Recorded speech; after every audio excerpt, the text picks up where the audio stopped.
Welcome, everyone, to Spirit Matters, your daily Bhakti Center podcast, where we are exploring the Bhagavad Gita and all its ancient splendor and wisdom that it gives us. And we are learning how to apply its teachings to our everyday lives. We are here with our live studio audience from all over the states, all over the world. Thank you for being here. Thank you, Achyuta Gopi, my co-host, who is also here with me. How are you doing today? I am feeling so way better than yesterday, so that's good. Good. Yesterday was a little bit of I don't know. Whenever it gets really cloudy and rainy in New York, my body decides to mutiny. The whole thing, just mutiny.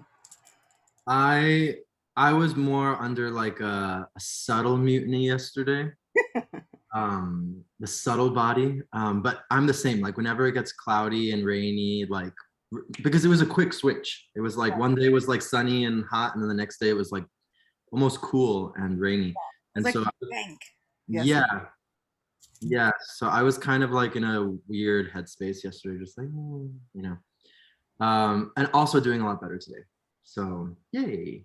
We are continuing our reading in Bhagavad Gita. I believe we left off at verse We 6. had kind of we talked about 2-6. So I mean technically we're at everybody's favorite 2-7. Yay. Okay, great.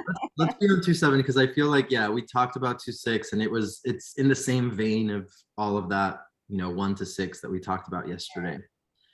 So And let's read it. normally, okay, can I sing the Sanskrit please? Because Yeah, I love the Sanskrit of this verse. It's one of the few verses I know by heart that I will never forget. really sweet. कार्पण्यदोषोपहता स्वभावा पृच्छामि त्वं धर्मसमुदचेता यच्छ्रेयस्यान्निश्चितं ब्रूहि तन्मे शिष्यास्तेऽहं शाधिमं त्वं प्रपन्नम्. Mhm. Arjuna is speaking. Now I am confused about my duty and have lost all composure because of miserly weakness. In this condition, I am asking you to tell me for certain what is best for me. Now I am your disciple and a soul surrendered unto you. Please instruct me. This verse Mm, is so good. so good. It's so good. It's such a classic verse. It's one of those verses you learn in Sunday school. It's one of those verses you sing like afterward. It's so good and it's so like it's one of my favorite verses, especially I've taught Bhagavad Gita like formally, like twice. And I love this verse. Oh, that's not true. More than twice, like four times, like for yoga teacher trainings. Well, the yoga teacher trainings were like small. I had to do it like in 2 days. So I just did literally I just did the second chapter and a little bit of the first. And then the other 2 times, like it was like a full blown 18 weeks. But I really love this verse and I always really focus on this verse, especially with people that are approaching spirituality and they're not necessarily new to spirituality, like they've been diving in the spiritual pool for a while, Hmm. and they've been in this teaching and they've been in that teaching and they've been at this yoga studio and they've gone to this thing and like whatever. And I think that's something that's really nice but also dangerous about the modern age is that there is a lot of information available to us at all times, and that's cool. We could just be like, Google, tell me what, Socrates' theory of like, the cave was. And it's like, okay, blah, blah, blah, and it's like there. Or tell me what Krishna says in Bhagavad Gita, chapter 2, verse whatever. And it's like there. And that's great and everything. But at the same time, it creates a little bit of like a spiritual marketplace in a sense of like, well, I can just take what works for me in each tradition and each thing, which seems nice and it seems cool. And you hear people say that a lot, like, yeah, I just like do a lot of everything and I have a little bit of this and a little bit of that and a little bit of whatever. And I always bring people back to this verse because I'm just like, yo, before any like real deep learning had to go on in this Bhagavad Gita, before Krishna could actually impart the knowledge to Arjuna and really understand that he was serious and that he was ready for this knowledge. Like Arjuna needed to get to this point. He needed to get to this point where it's like, I actually don't know what is best for me anymore. And it's such a vulnerable point to get at, where from a modern perspective, we don't like to actually think that. Like the common rhetoric of the times is like, I know exactly what I'm doing, and I'm manifesting everything, and I'm in charge, and I'm a boss, and all this stuff. And it's like, here we have the opposite. Arjuna's like, my heart is weak. I'm having this weakness of heart, and I'm just so bewildered, and I actually don't know anything anymore, and I'm surrendering to you. Please tell me what is best for me. And it's such a beautiful example of humility. So yeah, I love this verse so much. There was a time in my life, I feel like that time was recently, it was just like a couple months ago, where I would wake up and recite that verse every day. Especially the English, I would just recite that verse every day. And when I am going through periods in my life, there will be days where I'll recite that verse multiple times a day. Um, and even still, it's not anything that ever leaves me, because I don't think that spiritual advancement is a linear Hmm. trajectory. It's cycles and hills and valleys and loops and squiggles. And um, if you've ever been like driving in California and you have to go into any of the, like, if you go into a hilly area, if you look at the GPS, it looks like a linguine noodle. Like, you ever look at the GPS and it's doing all this, and that's where you've got to go. That's kind of what my spiritual advancement trajectory looks like on some good days. It's a little bit of this. It's doing everything. Um, and so when that happens, I try to remind myself, perfect. It's perfect. Hmm. That puts you in the best position to say a verse like this and really mean it. Because a lot of times we could say it and we don't mean it. And it's so interesting that you were saying that the rhetoric these days is, oh, I just take from here and I take from here. The take what resonates, there is some good in that. And There is. that's spiritual discrimination. We do have to be able to take what resonates and understand when great spiritual teachers are giving statements and they may not be speaking to us. So that Mhm. is something to understand, that discrimination of, I need to take what resonates and be able to leave the rest. However, Mhm. what I've also said to people recently and in the past is, because there are so many people, they're like, oh yeah, I asked this person what they thought, and I asked this person what they thought, and I asked this person what they thought, and then I went over here and talked to this tradition and that one and this one and that one and this one. And I was like, yeah, drinking from too many wells only gives you dysentery. Mm. Mm. And whenever I say that, people kind of stop, dysentery always makes everybody stop and take a second, like, what? And that's kind of how I feel. If Mm. you ask too many people about your most internal spiritual advancement, all you get is depressed and sick. Mm. Because ultimately, you've got to be asking yourself, okay, I've gone to this place and this place and this place, but what do I believe? Mhm. And if we look at Radhanath Swami's journey through the journey home, he was checking out this tradition and this tradition and this Babaji and this Babaji and this Babaji and this Babaji, but he kept checking in with himself. Am I home yet? Nope, not home yet. And then even when he got to Krishna consciousness, he found Srila Prabhupada and he's like, that's home. And then he got in and people were like, well, you should do this and you should look like this and you should be like this. He's like, not home yet. Like, not there yet. Not at that place yet. And so I think it's really important to continue checking in with ourselves and figure out, am I home yet? Am I in that place of surrender yet? Do I feel safe enough to surrender yet? So I really do think that it is important to find a relationship, spiritually and otherwise, that you can stick with, that you can connect with daily, even while still taking what resonates and checking in with yourself to see what doesn't, and being able to weigh those things and say, okay, maybe I'll come back to that in a second. Mm. Mm. Yeah, I really like that you went a little deeper with this point, because it's true. It's like we can listen to other, traditions or philosophies or whatever, and take what resonates and be like, yeah, this person said like this or whatever. But I really think you hit the nail on the head where it's like, well, what do you believe? Like, what do I actually believe? Like, what do I think about all this stuff?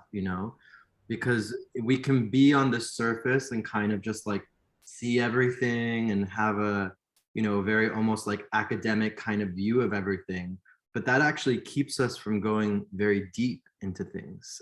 It keeps us on the surface. It keeps us kind of with this researcher's attitude, which is nice. It's nice to be a researcher.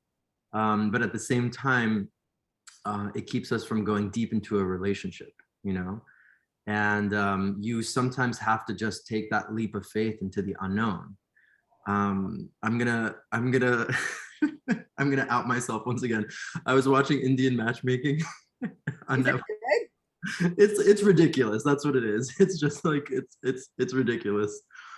And I was just so amazed at like how people are just like, this is what I want them to be like this, and I want them to be like this, and I want them to, and if they're not like this, then it's over, and like that. And it's like, yes, it is good to have, requirements, and it is good to know what you want. But it's the auntie who is like doing the matchmaking, she's like, you will never get 100%.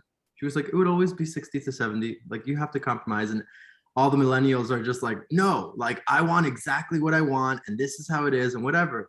And I just thought that that was interesting in this in this context, because it's like we seem to want to take shelter of kind of like a formulaic or almost like a mathematical approach to life. It's like, okay, well, if I do this, plus, okay, plus I chant 16 rounds, and minus, oh no, I did that bad thing at that time.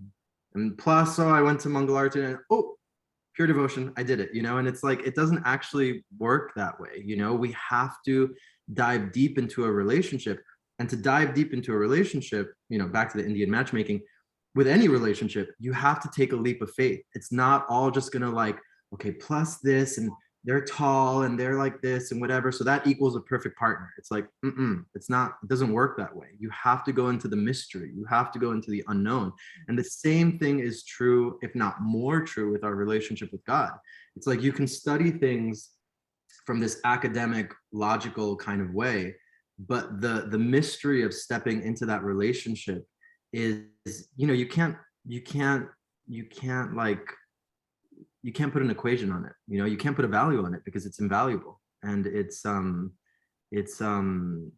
very esoteric, and it's very personal and unique. So I think in the purport, Srila Prabhupada is talking about the importance of guru, and he's talking about the importance of having a bona fide teacher. And I think that that's super important, actually, because I think, as spiritual seekers, need to constantly be asking ourselves and reminding ourselves of like, who is it that I'm taking shelter of? Like, we're always taking shelter of somebody or something or some idea. And so it's always very important to go back to that. Like, who am I taking shelter of? Who am I taking instruction from? Like, what do I actually believe? And how do I know what I know? Consider the source. Consider the source. And there are so many things in there that you said, and one of them that I was also going to touch on was this idea of guru. Mm. And this idea of guru can give people hives and rashes on the inside. And everybody's thinking, I don't want to, I don't want to surrender to some teacher. The guru is within me. Mm. Um, and while that inner knowing is absolutely true, uh, you do not walk up into a physics class and be like, the knowledge is within me. All I need to do is place my hands on this physics book, and I will simply remind myself of all the knowledge. No, you go in there and you listen to the teacher, and then you don't sit there and question the teacher endlessly about their qualifications of teaching us physics, which maybe you should do, maybe, if you're really serious about that. But for the majority of us, we don't do that. For the majority of us, we never do that, except for with God. Mm. Then it's so much like, oh, how can I be sure that you could be my guru, and how could I really, like, and that's where that spiritual discrimination comes in, because then you, and Krishna will get into this, hear from them, listen to what they're really saying. And Krishna's not saying hear them, listen to them, what they're really saying, and throw out all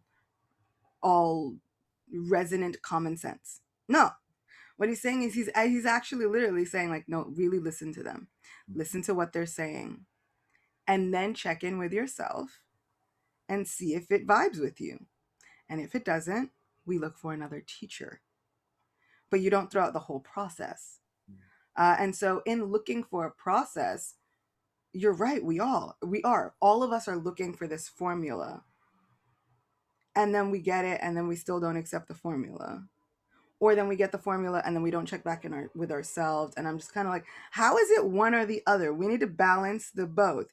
You check the formula and then you check them with yourself. It's like, if you're looking to plan a good Valentine's Day, sure, there might be some things that constitute romance. Don't treat your partner like a jerk. Mm, That's, kind of like part of the deal. You've got a formula, but then you've got to check in with yourself and make it unique and personal. Otherwise, you're going to be with a robot, and nobody wants that. So now the same thing with spirituality. Like, you've got to check the list and then double check with yourself so as not to make yourself a spiritual robot. Because Krishna is also about to tell everybody, he's like, and I'm going to give you a formula. And then I'm going to tell you that this formula can't be up here. mm, If it's stuck up there, you're never going to get it. It's mm, got to move here, here, here, and it's got to land up here and stay in the heart, and then really, really churn the heart. mm, Like, I'm talking like rough churning. And we're like, wait, what? How do we get here? mm, But it's got to go heart deep. And when it goes heart deep, Srila Prabhupada gives so many examples of it. You cannot try to experience the ocean standing on the shore. mm, Or you could, but you won't get very deep into the understanding of what the ocean is. mm, Or it's like trying to experience what honey is by looking at and licking the outside of the bottle.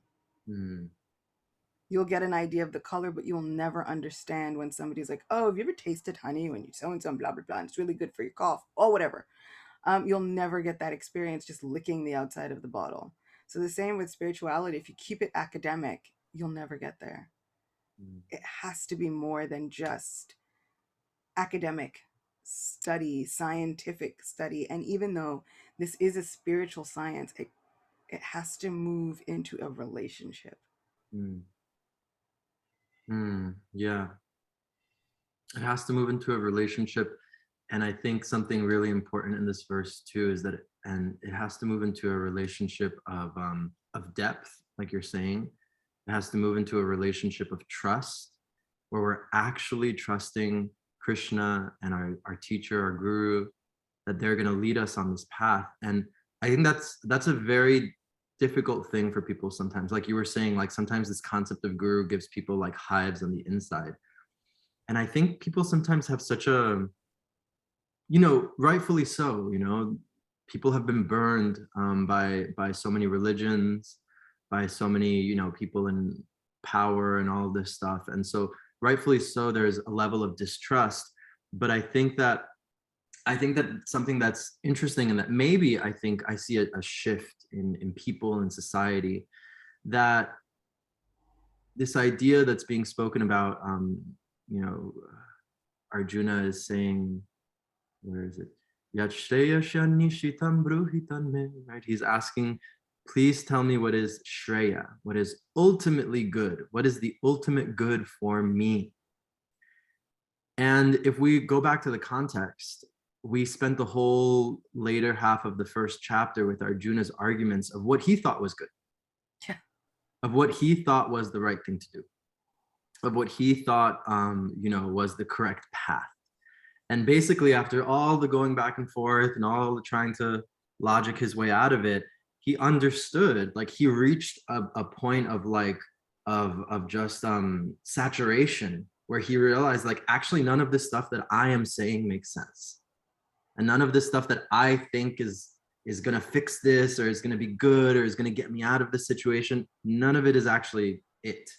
And I Hmm. need further guidance to understand what is the actual right path, what is the actual good. And I think that this is a very important concept in Vedic philosophy of shreyas versus prayas, right? Like prayas being like what is good for me right now in this moment, what I think is good for me right now in this moment.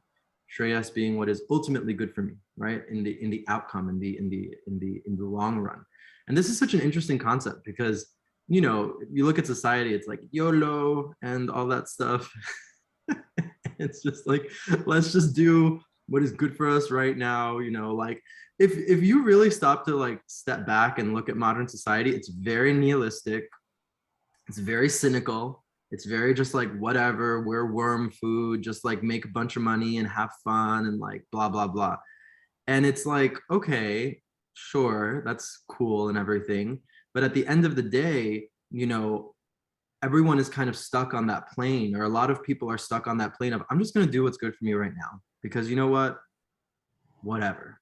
And that whatever is very let me use a not so depressing word. It's very scary actually, because that whatever leads to, well, who am I anyway, and like why am I even doing this in the first place, and is this stuff even going to bring me happiness? But I And don't want to look at all that, so I say whatever. I don't want to look at that. So I say whatever. And we were talking about this the other day, that suffering is such an important part of our spiritual life because those questions, that suffering that Arjuna is going through, is what brings you finally to this place of surrender where you're like, actually, I don't know. Actually, all of that stuff that I was doing in the past, actually, all of that nonsense, it's not taking me anywhere. It's not making me happy. It's not fulfilling me. And it's clearly not the correct path. So I need some sort of higher guidance. Hmm. I was I was listening to a lecture by Radhanath Swami, and he has a lot of lectures where he talks about Alcoholics Anonymous, and he like back in the day, like early 90s in India, and he was speaking to. I was listening to a few lectures, and he says it again and again, and I thought that that was very interesting. And he was telling them, he was just like, all of you, he's like, I've gone to temples, I've gone to the president's office, I've gone here and there, and I've gone to all these like big places. And he's like, and I'm assured that all of you are some of the most spiritual people that I've met. And he's like, and I believe that the reason is because you have really like gone through it. You've hit that bottom where all you can ask and depend on is God. This. And yeah, and that point always hits me so hard because I'm just like, yeah, like you need to go through that dark night of the soul that Arjuna is going through to be able to ask that question of what is actually good for me anyway, because I've tried and I've tried and I've tried and it hasn't worked. I like to look at Bhagavad Gita like if it is a conversation and we really look at it as a conversation, and because I am that kind of kid, like I went to performing arts high school, like I was always like, if you could just stage this on a little off-Broadway theater as just a conversation, because that's what all the off-Broadway ones are kind of like. You've got like you've got two actors, they're going to go through an hour and a half show, and they're going to somehow make it amazing uniquely. And so I always wind up thinking about Bhagavad Gita, and Arjuna's having this breakdown. He's like, you know what? I don't think I can do this. Actually, it would be better if they killed me unarmed and they did all this stuff, and I don't want to do this, and I don't want to do any of this. And then Krishna's like, bro, what are you doing? This is not what you do.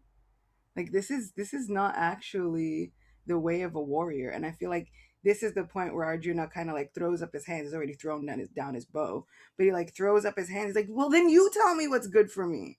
Like they're actually having a bit of an argument, Hmm. and it's kind of really loving and adorable to think about. Like there's these two guys, and they're really like guys, and Krishna's everybody's guy. So just Hmm. kind of like sitting there for a minute. And it's like, wow, like you're really going through it, huh? Like, but I don't think that this is what's meant for you. And Arjuna, in this moment of frustration, is like, then you tell me what's meant for me. Like okay, you've said everything that it's not, and it's not, and it's not. But what is it, Krishna? Like what am I supposed to do? And we have those issues every day. And so I really love this verse, especially the you tell me for certain what is best for me. Because I feel like his friend is like, look, and I know you have a habit of speaking in really cryptic, okay, sounding sentences, and I don't know why you do that. And Krishna's like, well, I'm about to tell you why. He's like, I don't care why you do that. I need you to tell me for certain what's best for me. If you're saying you actually know what's best for me, okay, now you've accused me of being not a Kshatriya, and this is not how we do it on our family. You've said all this stuff, like I'm your cousin. This is not how I do it. This is not befitting a warrior of my status. Then tell me what it is, Mm. because I'm at the end of my rope, and somebody better pull me back from this ledge. I'm not gonna make it. That's my one woman show of Bhagavad Gita. You're welcome. I could see it. I could see it when you were talking about it. I was like, yeah, this is actually really cool. Like we should do this. We should get it on. Right? Which performing arts high school did you go to in New York? Did you go to LaGuardia? No, I went to Talent Unlimited. Oh, I never heard of that It's one. like a couple blocks down from Hunter College. Cool, cool, cool, cool, cool. And I think that what you're saying is so nice because it's like that point of frustration, like you said, that all of us get to, like literally sometimes on a daily basis of like, well, then what am I supposed to do? Like, what am I supposed to do if none of this is working? If like I'm just doing and doing and doing and it's not working, then what am I actually supposed to do? And I think it's such a fertile ground. One of the big things that I understand from this verse is like really after Arjuna speaks these, that's when Krishna can start his instruction. And so I think just like as a lesson for us, it's like in those moments of frustration, if we make it through and if we stay humble and if we ask Krishna for help, then that's when he's going to reciprocate. Like that's when we're actually going to see the magic happen, actually, as opposed to if we're in those moments of frustration and we get more frustrated, we give up, we get cynical, we get, whatever, angry and treat others badly around us, then it's not gonna go well, But in those moments, they're really beautiful moments actually. And we can think about that as like, okay, let that's when the practice of Krishna consciousness, well, that's when like our relationship with Krishna starts to develop. People are always asking me, like, well, what does it mean to have a relationship with Krishna? And I'm like, this is what it means. Like when you're frustrated, when you're going through it, like talk to Krishna, write him a letter, like pray to him, read about what others went through in this similar situation, and then do as they did. We were talking about role models the other day. Do as they did, like literally offer everything up to him, and then you will see that magic, you will see that reciprocation. And so, yeah, I think it's something important to remember. Those moments are very, very fertile ground. And this verse is one of the reasons why I love Bhagavad Gita, and why it's been one of the like leading kind of spiritual texts of my life that I will always continuously come back to again and again and again. And I feel like the more you teach it or dive into it, the more there is. And I was just saying, like, actually, I was just thinking to myself, we hear so much about what Arjuna does. He's crying, he's shivering, he's having a full blown anxiety attack, throws down his bow, he's got actions. And I'm gonna keep searching until I find it because I'm sure it's there. But and I've been looking through different commentaries of our acharyas. What I miss out on, you hear Krishna's words in his voice, but we miss his actions. Mm, And what I know about he and Arjuna is that they were so inseparable that oftentimes, like they'd just be standing there. Krishna's gonna put his arm on him. Krishna's gonna put his arm around him. Krishna's gonna, like, he's gonna hold his friend. And so that's the only part that I feel like I'm missing.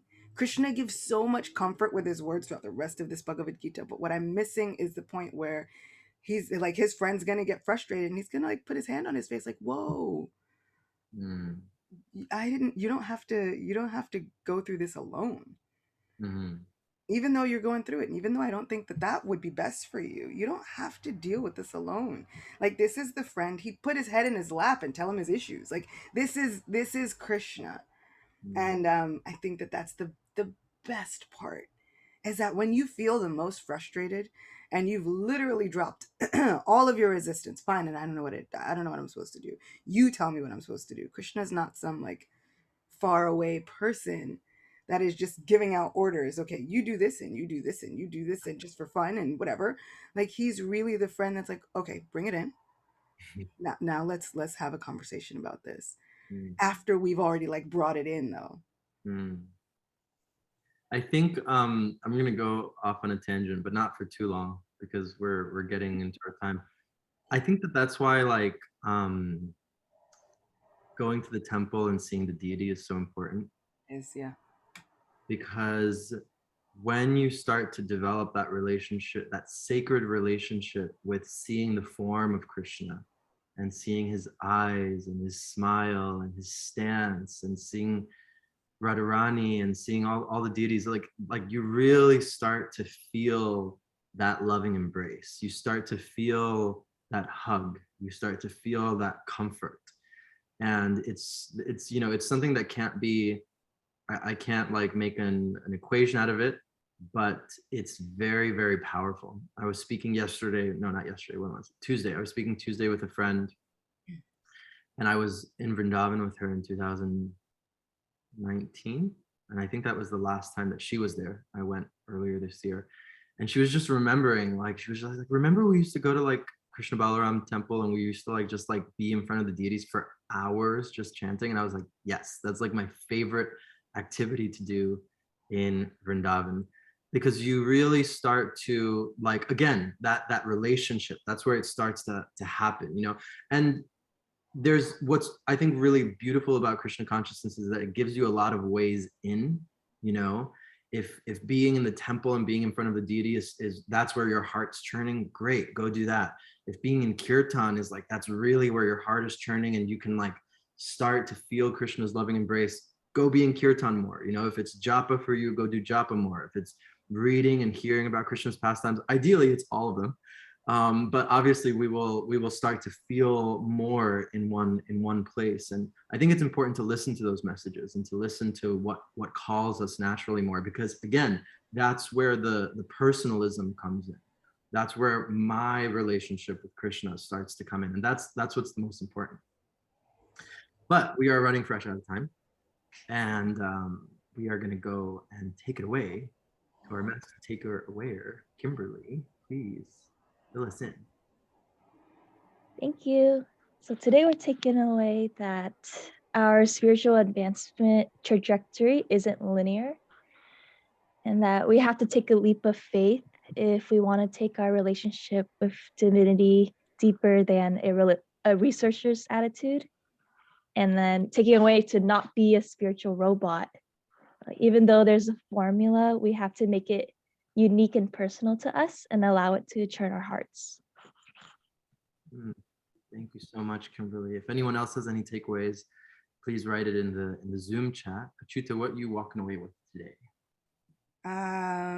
That just like you said, that last point that you made, the importance of seeing the form of the deity is so important.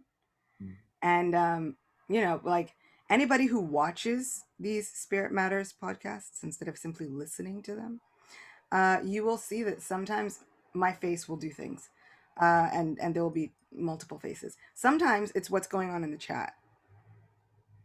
But this time was completely different. You were talking about the form of the deity, and I closed my eyes, and usually, there's Govinda on my back wall. I am obsessed. I'm a fanatic when it comes to Govinda. And today I closed my eyes and I lied to you not, for the first time in my life, there was Govinda, and right hot in on his trails was Murlidhar. I was like, excuse me, sir, where did you come from? And so my eyes kind of went like I was like, what's happening here? I don't know how I feel about that. I feel a little bit like, where do my loyalties lie? Am I a loose woman now? Like, what just happened to me? But just that, and I had been like over the weeks, I feel like I had been really developing a really closer relationship with Murlidhar.